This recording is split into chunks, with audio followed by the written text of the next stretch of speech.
সুপ্রিয় দর্শক, আসসালামু আলাইকুম। সবাইকে স্বাগতম জানাচ্ছি আজকের গুরুত্বপূর্ণ সংবাদে।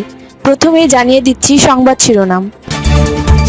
শিক্ষা প্রতিষ্ঠান এমপিও ভুক্তি নিয়ে যা বললেন শিক্ষামন্ত্রী। এদিকে দল আমাকে ঢাকা দক্ষিণ সিটির মেয়র পদপ্রার্থী হতে বলেছে আসিফ মাহমুদ। অপরদিকে বাবার ছায়া হয়ে ওঠা ইশরাকের বর্ণাঢ্য জীবন। আরও থাকছে সাকিবকে দলে ফেরাতে বিসিবির নতুন পদক্ষেপ। এবং সবশেষে থাকছে সাকিব দলে ফিরলে 2027 বিশ্বকাপ খেলবে আশরাফুল। শুনছিলেন সংবাদ শিরোনাম, এখন বিস্তারিত। তার আগে ছোট্ট একটি আবেদন, যদি আপনি ন্যায় ও মানবতার পক্ষে থাকেন, লাইক দিন এবং সাবস্ক্রাইব করুন আমাদের চ্যানেলটি, কারণ আমরা বলি সেই কথা যা অনেক মিডিয়া আড়াল করে। এখন চলুন বিস্তারিত দেখা যাক। শিক্ষা এবং প্রাথমিক ও গণশিক্ষামন্ত্রী ডক্টর আ.ন.ম এহসানুল হক মিলন বলেন, শিক্ষা প্রতিষ্ঠান এমপিও ভুক্তির ডিসিশন এখনও দেননি শিক্ষা মন্ত্রণালয়, অতএব এটা পার হয়ে যায়নি, আমাদের হাতে আছে বিষয়টি। বুধবার 25শে ফেব্রুয়ারি দুপুরে সচিবালয়ে জুনিয়র বৃত্তি পরীক্ষার ফল প্রকাশ শেষে সাংবাদিকদের এক প্রশ্নের জবাবে তিনি এসব বলেন। শিক্ষামন্ত্রী বলেন, এমপিও ভুক্তি নিয়ে আপনাদের প্রশ্নের জবাব দেওয়ার সময় এখনও আছে, সামনে আরও প্রশ্ন করবেন। তিনি বলেন, সেন্ট্রাল ইউনিভার্সিটি অধ্যাদেশের বিষয়টি আমরা পর্যালোচনায় আনছি, এজন্য একটি কমিটিও করব। 7 কলেজ ঢাকা সেন্ট্রাল ইউনিভার্সিটি নিয়ে তড়িঘড়ি করেছে কি করেনি সেটা আমরা পর্যালোচনা করব, এগুলো নিয়ে আমাদেরকে একটু সময় দেন। সাংবাদিকদের প্রশ্নের জবাবে পরীক্ষা ব্যবস্থাপনা নিয়ে মন্ত্রী বলেন, আমরা মাত্র দায়িত্ব গ্রহণ করেছি, বিগত দিনে আপনাদের সহযোগিতা নিয়েই নকল প্রতিরোধ করেছিলাম, এবারও আপনারা সবাই সহযোগিতা করবেন। এ সময় মন্ত্রী আরও বলেন, সরকারি প্রাথমিক বিদ্যালয় এবং কিন্ডারগার্টেনও বৃত্তি পরীক্ষায় অন্তর্ভুক্ত হবে। আমরা একই প্রশ্নে প্রাথমিক বিদ্যালয় এবং কিন্ডারগার্টেনের বৃত্তি পরীক্ষা নেব। গত বছরের বৃত্তি পরীক্ষাটি এবছর নিয়ে নেওয়া হবে। এক্ষেত্রে সরকারি প্রাথমিক বিদ্যালয়ের জন্য থাকবে 80% এবং কিন্ডারগার্টেনের জন্য 20%। শিক্ষামন্ত্রী বলেন, আমরা যখন ছাত্র ছিলাম তখন আমরা সন্ধ্যার পরে পড়ার টেবিলে বসতাম, সেই দৃষ্টিভঙ্গিতে আমি বলেছি সন্ধ্যার পর ঘোরাঘুরি করলে পুলিশ জিজ্ঞাসাবাদ করবে। এক প্রশ্নের জবাবে মন্ত্রী বলেন, প্রাথমিক বা জুনিয়র বৃত্তি পরীক্ষা না নেওয়ার পরামর্শের সঙ্গে আমরা এই মুহূর্তে একমত না, তবে আমরা এটি নিয়ে আলোচনা করে দেখব। এদিকে দল আমাকে ঢাকা দক্ষিণ সিটির মেয়র পদপ্রার্থী হতে বলেছে আসিফ মাহমুদ। জাতীয় নাগরিক পার্টি এনসিপি থেকে ঢাকা দক্ষিণ সিটি কর্পোরেশনের ডিএসসিসির মেয়র পদপ্রার্থী হওয়ার পূর্বাভাস পেয়েছেন বলে দলটির মুখপাত্র আসিফ মাহমুদ সাজিব ভুইয়া জানিয়েছেন। বুধবার রাতে রাজধানীর বাংলা মোটরে এনসিপির কেন্দ্রীয় কার্যালয়ে সংবাদ সম্মেলনে এই কথা জানান তিনি। আসিফ বলেন, দলের পক্ষ থেকে আমাকে প্রাথমিকভাবে ঢাকা দক্ষিণ সিটির মেয়র পদপ্রার্থী হতে বলেছে, তবে এখনও চূড়ান্ত নয়। খুব তড়িঘড়ি করে 6টি সিটি কর্পোরেশনের প্রশাসক নিয়োগ দেওয়া হয়েছে উল্লেখ করে তিনি বলেন, এই ধরনের নিয়োগ দেওয়ার কোনো বিধিবিধান গণ অভ্যুত্থানের আগে ছিল না। অন্তর্বর্তী সরকার দায়িত্ব নেওয়ার পর বিভিন্ন সিটি কর্পোরেশন ও পৌরসভার মেয়ররা পালিয়ে যান এবং অনেক জায়গায় ফ্যাসিবাদের দোসররা সেই জায়গাগুলোতে বসে বসে দেশের পরিস্থিতি অস্থিতিশীল হওয়ার চেষ্টা করে। তখন সরকার এই বিধানটা করে যে সরকার চাইলে যে কাউকে প্রশাসক হিসেবে নিয়োগ দিতে পারবে, কিন্তু অন্তর্বর্তী সরকার সঙ্গত কারণেই এই আইন থাকা সত্ত্বেও ব্যবহার করেনি, শুধু একটি জায়গায় সেটা ব্যবহৃত হয়েছে।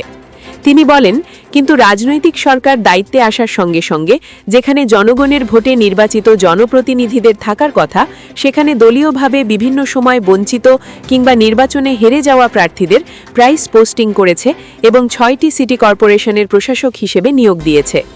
দীর্ঘ 1.5 বছরেরও বেশি সময় ধরে স্থানীয় সরকারের প্রতিষ্ঠানগুলো জনপ্রতিনিধি শূন্য উল্লেখ করে আসিফ বলেন, ফলে দেশের জনগণকে নাগরিক সেবার ক্ষেত্রে ভোগান্তির শিকার হতে হয়। সেই বিবেচনায় দ্রুত সময়ের মধ্যে স্থানীয় সরকার নির্বাচন আয়োজন করা প্রয়োজন, কিন্তু এ বিষয়ে সরকারের পক্ষ থেকে কোনো স্পষ্ট বক্তব্য আমরা দুঃখজনকভাবে পাইনি। আশা করি তারা দ্রুত স্থানীয় সরকার নির্বাচনের রূপরেখা জানাবে। সিটি কর্পোরেশনে প্রশাসক নিয়োগের ক্ষেত্রে স্বচ্ছতার অভাব রয়েছে দাবি করে আসিফ বলেন, সেখানে নির্দিষ্টভাবে মেয়াদ উল্লেখ করা নেই। নিয়োগ সংক্রান্ত প্রজ্ঞাপন দেখে মনে হচ্ছে যে আমৃত্যু হয়তো তারা প্রশাসক থাকবেন, এভাবেই সেখানে লেখা রয়েছে। অথচ সরকারি যে কোনো চুক্তিভিত্তিক নিয়োগের ক্ষেত্রে সময়সীমা উল্লেখ করা গুরুত্বপূর্ণ। 6 মাস, 1 বছর, 2 বছর স্বাভাবিকভাবে আমরা এই প্রক্রিয়াতেই দেখে থাকি সরকারের চুক্তিভিত্তিক নিয়োগগুলো হয়ে থাকে। 2 দিন ধরে এক ধরনের ভয়ের রাজত্ব কায়েম করার চেষ্টা হচ্ছে অভিযোগ করে এনসিপির মুখপাত্র বলেন, পুলিশের মাধ্যমে বিভিন্ন জায়গায় অভিযানের নামে সাধারণ জনগণ এবং সাংবাদিকদের উপর হামলা হয়েছে। এই ঘটনার তীব্র নিন্দা জানাই। আমরা মনে করি সরকার এর মাধ্যমে জনগণকে এক ধরনের ভয়ের মধ্যে রাখতে চাচ্ছে। তিনি বলেন, স্বরাষ্ট্রমন্ত্রী বলেছেন এখন আন্দোলন করা যাবে না, রাস্তা অবরোধ করা যাবে না, কিন্তু অন্তর্বর্তী সরকারের সময় অনেক অযৌক্তিক এবং ছোট ছোট কারণেও রাস্তা অবরোধ হয়েছে। আমরা সেটাকে অবশ্যই সমর্থন করি না। আমরা মনে করি যেহেতু একটি নতুন সরকার গঠিত হয়েছে, তাদের কাজ করার ক্ষেত্রে এটুকু সহযোগিতা জনগণের পক্ষ থেকে করা উচিত, অকারণে অযৌক্তিকভাবে যাতে কেউ রাস্তা অবরোধ না করে। কিন্তু একই সঙ্গে কারো যৌক্তিক দাবিতে আন্দোলন করার অধিকারকেও আমরা যেন কোনোভাবেই বিঘ্নিত না হয়। সংবাদ সম্মেলনে সংসদ সদস্য এবং এনসিপির স্থানীয় সরকার নির্বাচন পরিচালনা কমিটির সদস্য সচিব হান্নান মাসুদ বলেন, বিভিন্ন কারচুপি হওয়ার পরও দলের 6 জন সংসদ সদস্য হয়েছেন। দেশের ইতিহাসের সবচেয়ে কনিষ্ঠ সংসদ সদস্য আমি নিজে। ভোটের দিন সকালে ভোট কেন্দ্র পরিদর্শনের যেয়ে আমি নিজে হামলার শিকার হই। আমার স্ত্রীর উপর হামলা হয়, এখনও হাতিয়ায় মামলা চলমান অবস্থা। এনসিপি আগামী প্রতিটি স্থানীয় নির্বাচনে অংশ নেবে। তিনি বলেন, সব পৌরসভা, সিটি কর্পোরেশন, ওয়ার্ডে যারা অংশগ্রহণ করবে তাদের আমরা প্রস্তুত করব। অপরদিকে বাবার ছায়া হয়ে ওঠা ইশরাকের বর্ণাঢ্য জীবন। ত্রয়োদশ জাতীয় সংসদ নির্বাচনে নবনির্বাচিত সংসদ সদস্য ইঞ্জিনিয়ার ইশরাক হোসেন প্রতিমন্ত্রী হিসেবে শপথ নেওয়ার পর তার নির্বাচনী এলাকায় চলছে আনন্দ উল্লাস। এরই মধ্যে সোমবার 23 ফেব্রুয়ারি ঢাকা দক্ষিণ সিটি কর্পোরেশন নির্বাচনে মেয়র পদে অংশ নেওয়ার ঘোষণা দিয়েছেন মুক্তিযুদ্ধ প্রতিমন্ত্রী ইশরাক হোসেন। মেয়র নির্বাচন করার ঘোষণা দেওয়ার পর ইশরাক সমর্থকরা আরও উচ্ছ্বসিত হয়েছেন। বুধবার 25 ফেব্রুয়ারি পুরান ঢাকার অলিগলি ঘুরে দেখা যায় শিক্ষা প্রতিষ্ঠানে ঘরে ঘরে জটলা বেঁধে বৈঠক করে চায়ের দোকানগুলো মেয়র নির্বাচন নিয়ে চলছে বিশ্লেষণ। বংশালখানা বিএনপি যুগ্ম আহ্বায়ক মামুন আহমেদ বলেন, ইশরাক হোসেন পুরান ঢাকার গর্ব। তাছাড়া রাজনৈতিকভাবে তার পারিবারিক ইতিহাস সমৃদ্ধ।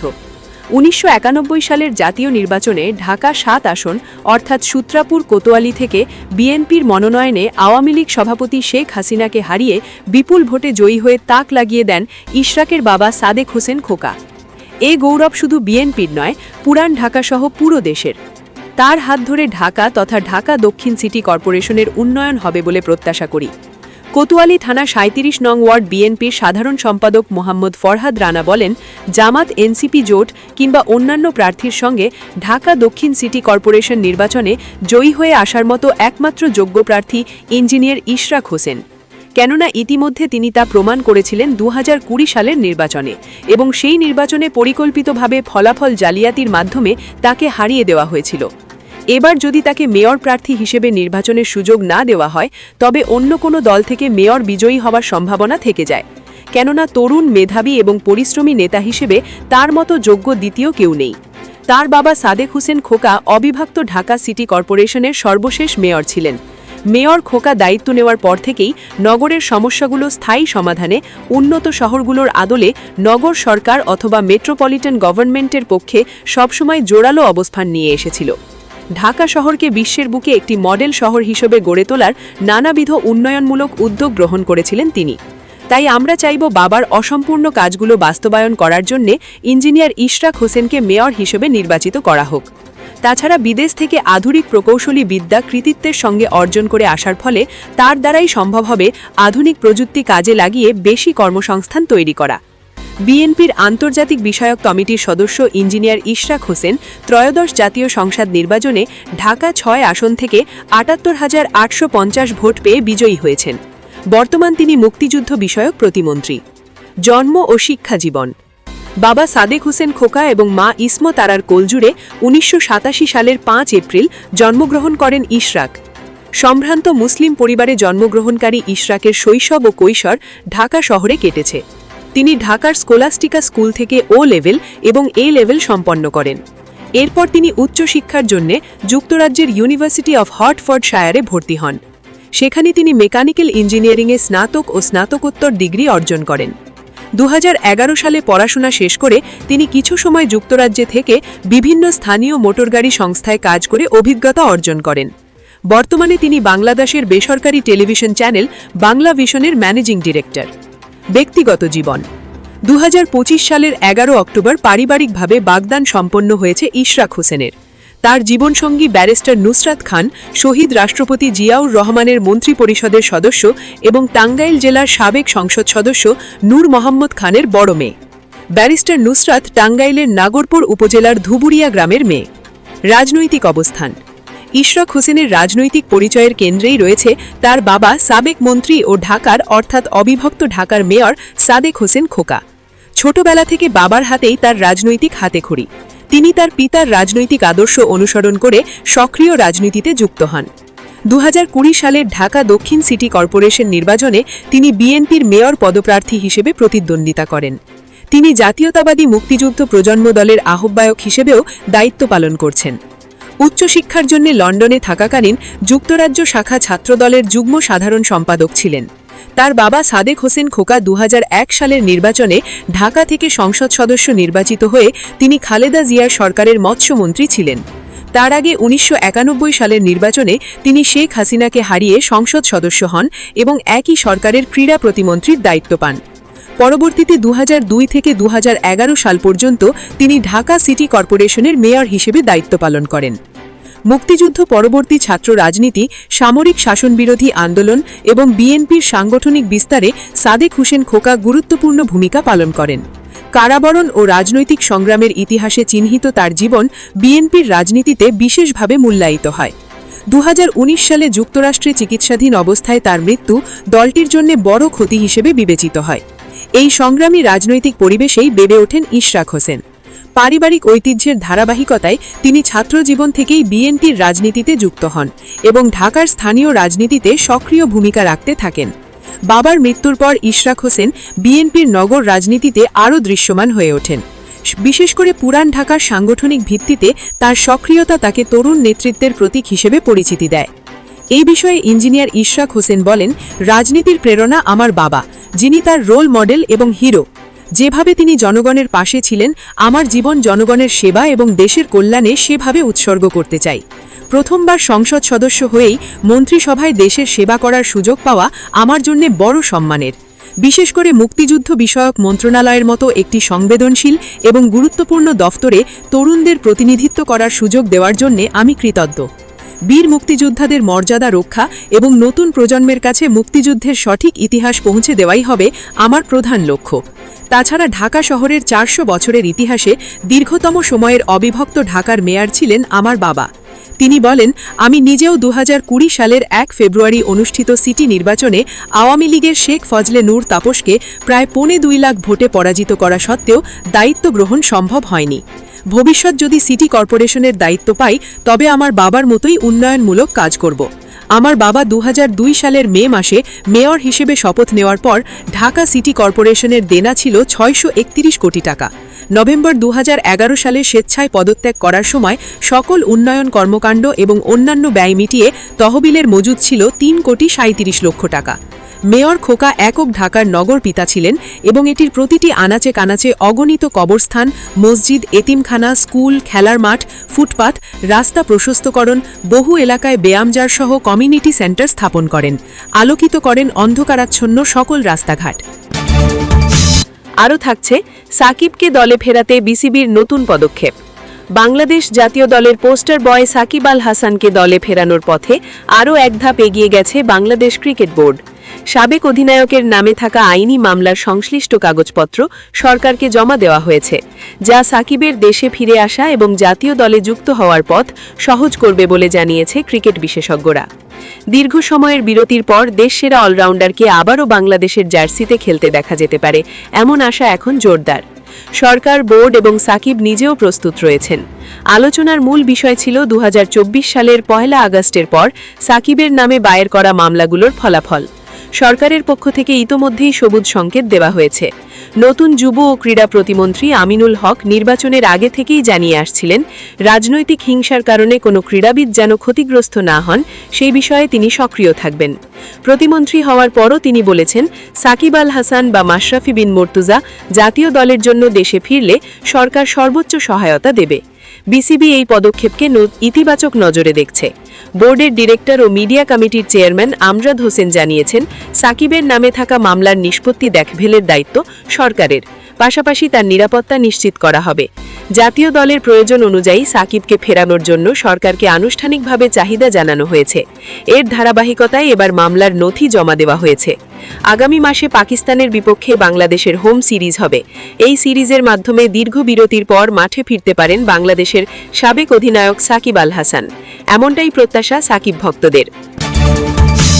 এবং সবশেষে থাকছে, সাকিব দলে ফিরলে 2027 বিশ্বকাপ খেলবে আশরাফুল।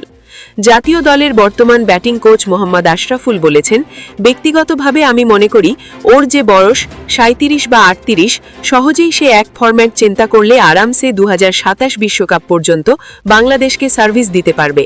এটা আমাদের জন্য লাভ হবে। ওর মতো অভিজ্ঞ খেলোয়াড় যদি থাকে, ব্যাটিং বোলিং দুটা কাজই করতে পারে। আমাদের জন্য ভালো হবে যদি আমরা তাকে পাই। এক প্রশ্নের জবাবে আজ জাতীয় দলের সাবেক অধিনায়ক বলেন, এই মুহূর্তে যদি টেস্ট দেখেন খুব চমৎকার সেটআপ, টি-20 দল দেখেন সেই দলও ভালো করছে। ওয়ানডে অনেক দিন পর পর খেলছি, সেই জায়গায় গ্যাপ আছে। যারা আছে তারা বিসিএল সিরিয়াসলি নিলে জায়গাগুলো পূরণ করতে পারবে। তবে ম্যাচ উইনিং পারফরম্যান্স প্রয়োজন। বিসিএল এর পর বলতে পারবো কোন জায়গায় বেশি প্রয়োজন। দেশের এই সাবেক তারকা ক্রিকেটার বলেন, 2027 ওয়ানডে বিশ্বকাপ খেলতে হলে টপ 8-এ থাকতে হবে। প্রতিটি সিরিজ, প্রতিটি ম্যাচ ইম্পর্ট্যান্ট। আমরা এটা নিয়ে চিন্তা করছি, কিভাবে সরাসরি 2027 ওয়ানডে বিশ্বকাপ খেলতে পারি সেটা নিয়ে ভাবছি।